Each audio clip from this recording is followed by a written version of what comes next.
Hi everybody, this is Mike Coluzzi. I'm here with Penny Zenker, and we're on behalf of healthwealthandfit.com, and we're in beautiful Philadelphia at the Four Seasons Hotel today, and we just came from a great seminar. And we're here with Penny because Penny is a productivity expert. She's my productivity expert, and I've gained a lot of value and insights from her expertise. So I wanted to share some of those insights with you as well. So Penny, thanks for coming today and spending the time. Thank you for having me here. It's appreciate it. Penny, before I get into some more of the details, you have a really interesting background and very diverse. We found that you started your career as an accountant and as in finance. So tell us, how did you go from accounting and finance to becoming a productivity expert and counselor? It's not the first time that I've been asked that. The funny thing is that, we all take different paths to find our sweet spot. I think Steve Jobs in his speech to Stanford University talked about if you take a look back, they're all pieces to the puzzle. So when I look back, I can see that puzzle is not such a big jump when you look back, and you see that my whole life has been about optimizing things. How do I make things better? And each of the different phases of my life, whether it was when I was in accounting and starting out, or whether it was with technology where I built my own technology company and sold it, or moving into coaching, it's all about optimizing, and they're all just different venues or resources of how that, an outlet of how that actually then displayed itself. And it started more with resources, using technology to create more resources and make more things more efficient. And then I realized that without the resourcefulness, without the mindset, is that we don't utilize the resources that we have in front of us. And so that's what really got me interested in human behavior and put me on the path of coaching, where I now have that great mix in my sweet spot of both the resources and the resourcefulness. Okay. So would it be fair to assess then that was an area that you developed an interest in, or an area of expertise along the way, or did you find that you had kind of a natural inclination to gravitate towards those types of problem-solving skills? I think that it was a natural thing that I've been doing. People always sort of gravitated to ask me to help them solve a problem. And actually what really occurred about a year ago, and I never thought of it this way, but as I said, it was always natural, is one of my fellow coaches who I worked with in the Tony Robbins organization said to me, you think differently. And I thought I must think like every other coach, right? But apparently, it is just a part of who I am. I believe, strategy and optimization in the way that I think. And obviously that shows even to my peers. Very cool. That's good. Had to change a little venue here. No problem. We had some folks here. We're in the lobby of the hotel, so we had to change. But flexibility is key. There you go. Exactly. So with that being said, my question to Penny now is, if she can tell us what some of the indicators that she spots with people, so they would recognize that, hey, maybe this is something that I need some assistance with to become more productive and more efficient in my business and to help my team or company. Thank you. I mean, it's a loaded question, right? Okay. First off, I believe that everybody needs a coach. The reason is I'll relate it to when I work with my personal trainer. Most people can relate to working out. And so when I work with that personal trainer, they get me to do that extra 2 reps or 4 reps that I definitely would not push myself that hard if it was just me going to the gym. And it is a reminder and constantly pushes me to really perform at my best. Mm-hmm. And so from that perspective, you said who might be able to profit from it. I think that everybody there's always another level. If you look at karate, right? There's many degrees of black belt because, as a matter of fact, I was just at karate class with my kids last night. And the guy said when he got his first black belt, his sensei or master said that actually you've just graduated preschool, welcome to kindergarten, right? Because there's always another level depending on who you're talking to. And I think one of my mentors taught me that to be a great leader is not to motivate, because we're all self-motivated. The real thing to be a leader and to be a great coach is to help people remove the obstacles that keep them from their motivation. So that's one of the key things, is so many people have different obstacles that are holding them back from their motivation, from being and maximizing their productivity and being more fulfilled. And those things most of them all create stress. stress is the number one killer of our productivity. And those are things like, clutter around us, external, the way we set up our environment, that creates stress. Mental things like lack of clarity. I see that over and over again, the lack of clarity in goal setting, the lack of clarity in purpose and why a certain goal is important to them. Those are really important things to get more passion and more energy behind anything that you do. And that'll help you to naturally break through some of those obstacles when you've got a strong enough why and a strong enough goal that you're going to work towards. I got you. So those are just a couple And that leads into my next question with respect to, if you think about productivity and the importance of, having the proper mindset and the proper skill set as well. Can you kind of just talk a little bit about, the importance of both of those? Absolutely. I mean, both are absolutely critical. I mean, let's take another context. Let's take an athlete, right? Athletes, they, that for them to really show up and perform well, they need to have a great mindset, right? And they work on that mindset of visualizing that. I'm sure that you've heard that time and time again, visualizing themselves receiving the gold, performing at their top. But they also need the skills, right? They also need to build on the skills. And so it's the skills and the mindset that give them the commitment, the dedication, right? And that passion behind it to persevere. And so it really is a balance of both. And, in the program that I provide, one of the key pillars is a championship psychology. So if you want to maximize your performance, you want to show up every day like it's game day. So with that championship psychology. And I would imagine establishing that proper mindset has helped to identify what those triggers are with respect to why people do get overwhelmed or do get completely stressed. I would imagine you help people kind of uncover what the root cause of those are so they can kind of get past that to establish the right mindset. Absolutely. Thank you for mentioning that. That word, the root cause, is so key. Is because so many times today we mask something that's a symptom, and we'll take a pill or we'll do something just to scratch the surface layer.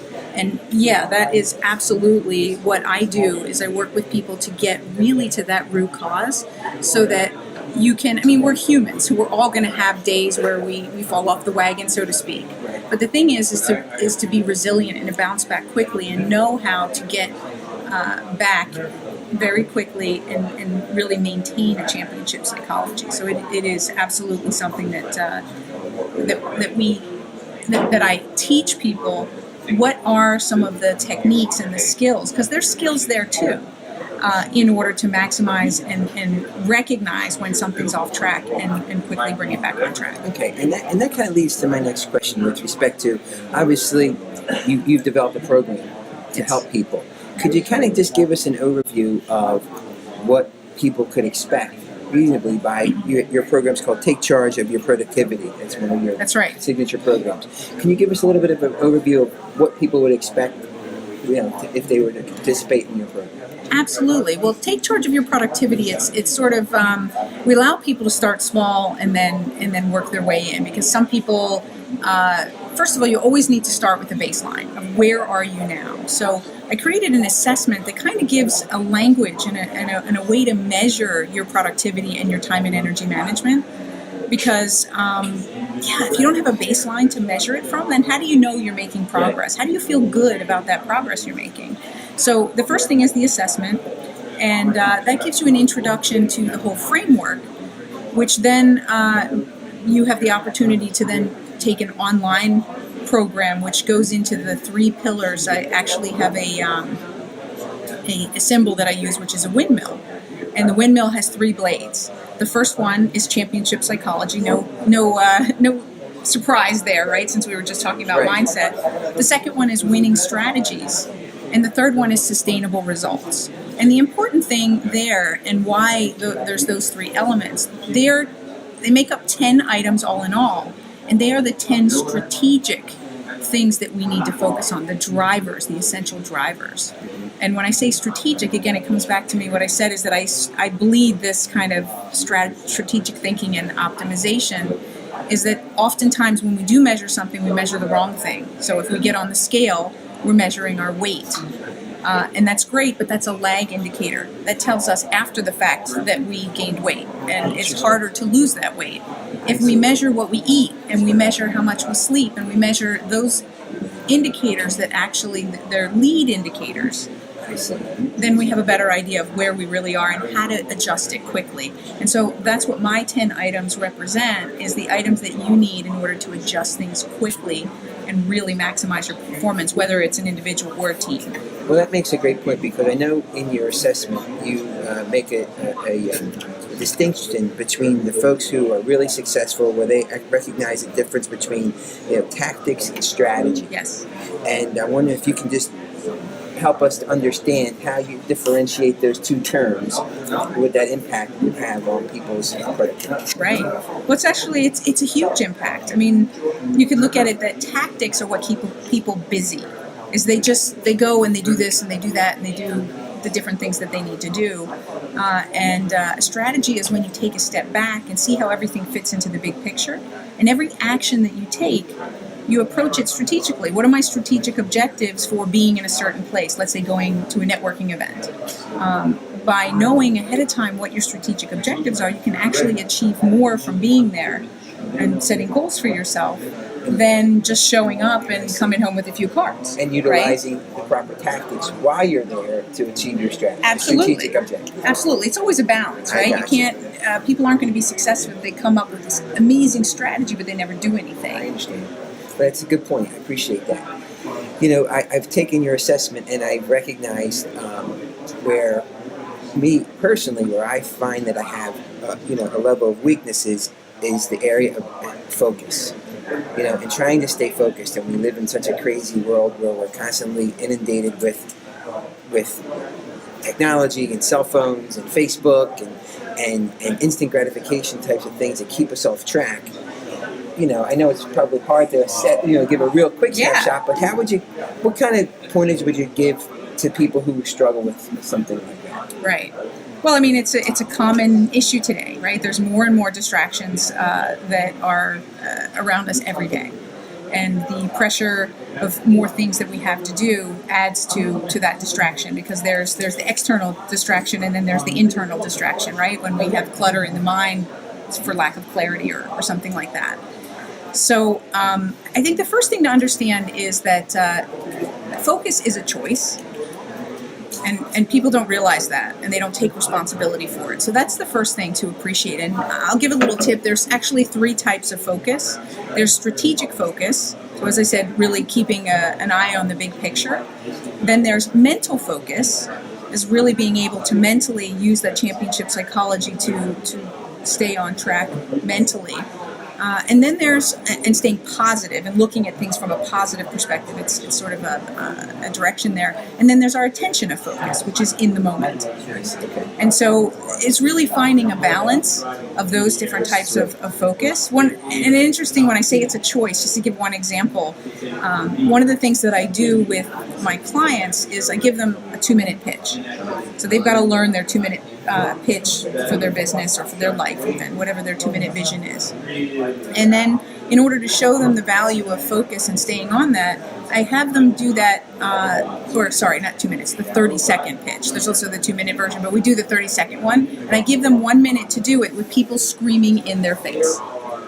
And they have to do it without smiling, without laughing. So this is one of the things that we do in our workshop, which don't tell anyone, since I know. Or actually, if you're watching this, pretend that you didn't see that. But it's one of the things that we do to have people appreciate that focus is a choice. And that when you decide it's time to focus, and you focus strategically, mentally, and with that focus in the moment, you can block everything out around you and say what you need to say. And so I think that sometimes we just don't take responsibility for having focus, and that includes changing things in your environment. If you're in an environment that doesn't allow you to focus, change the environment. If you need to go to the library to get some work done, then go to the library. If you need to shut off your phone, get away from shut off your computer and those things that may create distractions, then you need to do that. So it's a matter of, I say take charge. It's a matter of taking charge of a situation. That's true, because I know many times people will say, well, if I turn my phone off, or if I don't respond to these emails instantly, I'm going to possibly lose a lead, or Right. have a negative impact on a relationship. And I oftentimes say, I don't know if that's a realistic assessment, because if you get back to somebody within a reasonable time frame, Right. I think it comes off with the same value, as Right. opposed to just immediately describing what they're doing. Right, but we're in an impatient culture,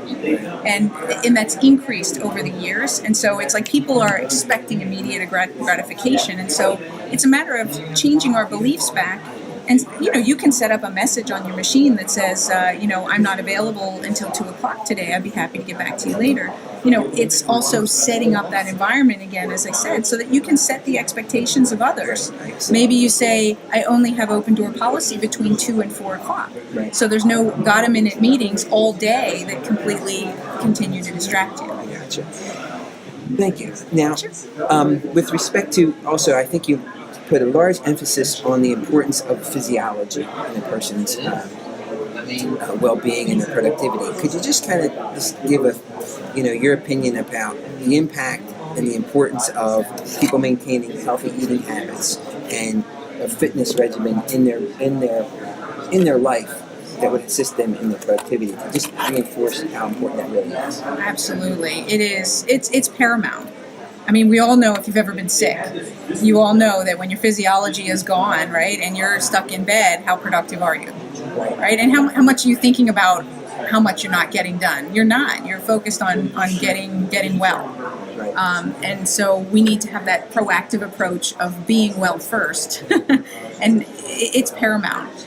I talk a lot about energy management, and physiology is one of the 4 critical components in championship psychology. So, I'll go back to athletes, because it's a great example. When they are preparing for their season, they are watching what they eat meticulously. They are getting a lot of sleep. They are really taking care of themselves physically. They're making sure that they are physically strong, because when we're physically strong, it changes our biochemistry. And that enables us to be happier, to be more productive, to be better problem solvers, to be more creative in every aspect. So, and I'm sure you've gone through this in some of your other fitness things. I mean, sugar is a poison to our body. And so when we put poison in our body, we're not going to feel great. And so, if we don't drink enough water, then we're not, feeding the system with what the system needs in order to perform at its best. I see. So I think it's really adopting, like you said, a championship psychology at the outset, to recognize that whatever field that you are, whether you are a stay-at-home mom, or a fitness trainer, or a big, an executive, an attorney, what have you, recognize that you have to have a championship mentality or psychology, and then incorporate those habits and mindset into their daily work to maximize productivity. Absolutely. An interesting point to make about physiology in that context is I talk about trigger management, emotional triggers. And actually our threshold is we're much more able to handle much more stress, and we're much more flexible when we have a championship physiology, right? And when you don't get enough sleep, I'm sure this has happened to you. I'm sure this has happened to some of you. Let's use a family context. My kids yell or do something. If I've had enough sleep, I can typically handle that a little bit better than when I haven't. I might snap a little quicker, right? And it's the same, and that affects then their response to you. If you're in an office space and that happens to you, you're affecting the whole team. So if you show up in that way, you're not showing up as a champion. You're actually, I believe, you leave a legacy every day. And that physiology is a really important part to show up at your best for all those people that you influence in your life every day. So exercise and fitness obviously will help in that respect. So that's a very very good point. We kind of touched upon it, and maybe if you can we can just wrap up. If you can kind of just say, hey, number one, where the best place to find you, and then what type of things people can expect if they would like to get in touch with you or retain your services. Can you just give us a little bit of the background behind that? Thank you. Yeah, you can go to www.takechargeofyourproductivity.com, And there I give an overview of the different services. You can see testimonials. And really what it's about is, as I said, you can go and take the assessment, start there, start simple, and really just get a baseline, and then you get an action plan of how you want to move forward. Then you can move into the online program, which gives you that self-study time, and there's also webinars that happen every week to ask questions. And then if somebody really wants to take it to another level, they can join my boot camp, which is a 2-day boot camp that really goes into depth, specifically into championship psychology, because that's the crux. And then also if somebody says, you know what, I really want that personalized, ongoing accountability and support, I do work with people one-on-one, and but it's more for people who are really serious about it. You know, they can contact me and we can talk about what's really right for them. Okay, so what's that website again? It's www.takechargeofyourproductivity.com. Okay, cool. Well, I hope everybody who's watching this gains some insights on productivity and recognize that there's great people out there like Penny who can assist you to obtain your optimum results. Penny, I want to thank you for taking the time today, and have a great day. Thank you. I appreciate it. You got it.